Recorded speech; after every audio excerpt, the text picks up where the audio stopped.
ગુજરાતમાં કોંગ્રેસની જે પ્રકારે હાર થઈ છે અને ગ્રામ્ય વિસ્તારમાં કોંગ્રેસ મજબૂત થઈ છે, પરંતુ પોલીસના દુરુપયોગ અને વહીવટી તંત્રના દુરુપયોગના મામલે પ્રદેશ પ્રમુખ અમિત ચાવડા તે ફરી એક વખત ભારતીય જનતા પાર્ટી પર વરસ્યા છે।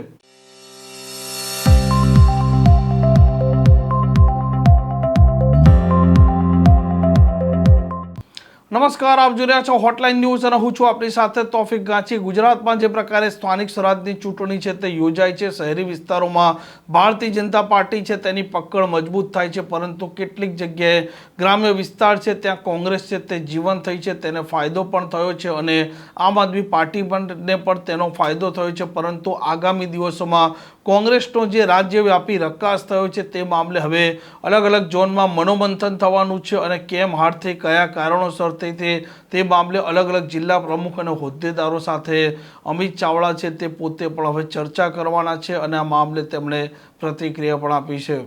સ્થાનિક સ્વરાજની ચૂંટણીઓમાં જે રીતે લોકોની વચ્ચે માહોલ હતો, સરકાર સામેની નારાજગી હતી, ભ્રષ્ટાચાર અને ગેરવહીવટથી લોકો હેરાન પરેશાન હતા, પણ પરિણામો જ્યારે આવ્યા ત્યારે અપેક્ષાથી વિપરીત પરિણામો આવ્યા। સ્થાનિક સ્તરે જે સંગઠન સૃજન અભિયાનના માધ્યમથી સંગઠનની નિમણૂક કરવામાં આવી, ત્યાર પછી ઉમેદવારોની તમામ પસંદગીની પ્રક્રિયા પણ સ્થાનિક સ્તરે કરવામાં આવી। આજે પરિણામોની સમીક્ષા માટે અમે ઝોન વાઇઝ આજથી મિટિંગો, સમીક્ષા બેઠકો શરૂઆત કરી છે।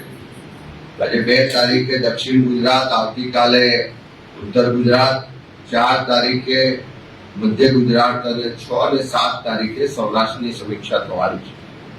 જિલ્લા પ્રમુખશ્રીઓ, જિલ્લાના પ્રભારીશ્રીઓ, તાલુકા શહેરના પ્રમુખશ્રીઓની હાજરીમાં વિગતવાર માહિતી મેળવી રહ્યા છે। જે પણ અત્યાર સુધી સમીક્ષાઓ થઈ એમાં એક જ સૂર ઉઠે છે કે ભારતીય જનતા પાર્ટી સામે લોકોમાં ખૂબ નારાજગી હતી, ખૂબ આક્રોશ હતો, પણ સામ દામ દંડ ભેદની નીતિથી પોલીસ અને પ્રશાસનનો ખૂબ જ દુરુપયોગ કરી પૈસા અને બીજી જે સરકારી મશીનરી છે એનો દુરુપયોગ કરીને ચૂંટણીઓમાં પરિણામ લાવવામાં આવ્યા છે। સુરત સહિત અનેક જગ્યાએથી જે રજૂઆતો, પુરાવા મળ્યા કે ભારતીય જનતા પાર્ટીના ઉમેદવારો ચૂંટણી લડતા હતા એના કરતા પોલીસ અને પ્રશાસનના અધિકારીઓ જાણે ભાજપના કાર્યકરો હોય એ રીતે ચૂંટણી લડ્યા છે, એવી વિગતો અને પુરાવા સહિત રજૂઆતો પણ મળી છે। આ 4 ઝોનની સમીક્ષા કરવામાં આવશે।